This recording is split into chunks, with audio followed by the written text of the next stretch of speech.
क'क्राझार दख'रा दुलाराय बर' फरायसा आफादनि 80थि बोसोरसालि जथुम्मा आरो बे जथुम्मानिनो थान्दै मेलाव आंखौ बेखेवगिरि महरै लिंना लाबोनायनि थाखाय आङो क'क्राझार दख'रा दुलाराय बर' फरायसा आफादनि मानगोनां बिबानगिरि बिथांमोनखौ रोजा रोजा साबायखर बावदों आरो बे ओनसोलनि रायजो राजा बिथांमोनखौ रोजा रोजा साबायखर बावदों आरो आं सिन्था खालामदों बा सानदों रायजोफोरनि मैखोम बाहागो लानायजों दख'रा आफादनि गोख्रों थांखि आरो बिथांखि लानायजों बे ओनसोलनि गासै जेंना जेंगोना आरो बे ओनसोलनि गासै थासारिखौ बिथांमोना दिनै जयै सावरायनानै जथायै सावरायनानै माखासे थांखि माखासे बिथांखिफोर आजावगोन रनसायगोन आरो बेनि गेजेरजों फैबाय थानाय समाव क'क्राझार ओनसोलनि गासै जेंना जेंगोनाफोरा जोबस्रांगोन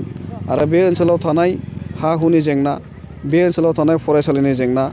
बे ओनसोला बिटिआरआव हाबसननांगौनि जि माखासे जेंना बे गासै जेंनाफोरनिफ्राय खोब खम समनि गेजेराव उदां मोनगोन आरो बे उदां मोननो थाखाय दुलाराय बर' फरायसा आफादा दिनैसिमहालागै मेंनाय गैयै नाजानाया सोलिगासिनो दङ आन्थरजयै खामानि मावनाया सोलिगासिनो दङ दा बेनि थाखाय जों गोरायै बुंनो हायो गोख्रोङै बुंनो हायो थांनाय समाव दुलाराय बर' फरायसा आफादनि खामानि मावनायनि गेजेरजों जेरैबायदि गुबुन गुबुन जायगाफोराव सम सम फरेस्ट रुलार्स एक्ट मोनसे आयेननि गेजेरजों हा हु मोननायनि बेबस्थाया जादों साननैसो सिगाङावसो नर्थ धेकियाजुलि दख'रा दुलाराय बर' फरायसा आफादनि सिङाव जिहेथु 1301 न'खरनो हा होनायनि जि मोनसे राहाफारि जाबाय बेबायदियैनो फैबाय थानाय खम समनि गेजेराव नैबे क'क्राझार हालामनि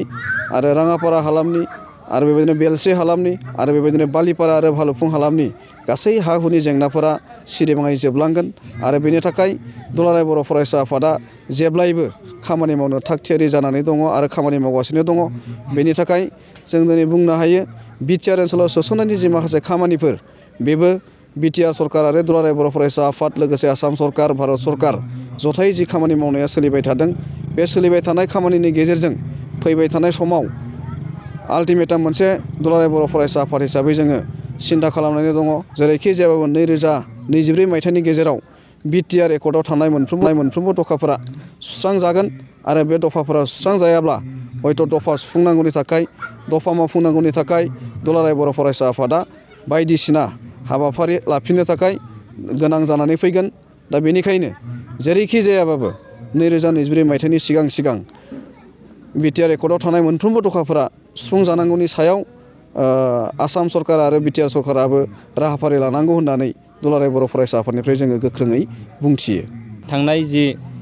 2022 मायथाइयाव मेट्रिक थाखोआव बर' बिजोंजों फरायनानै जि सेथि मासि आवग्रिनो हानाय फरायसाफोर दा बिथांमोननो जोङो गांसे मान बिलाइजों लोगोसे आर'नाइ होनानै बिथांमोनखौ बरायनाय बे हाबाफारिखौबो जों लाफानाय जादों लोगोसेनो जोंनि ओनसोलनिफ्राय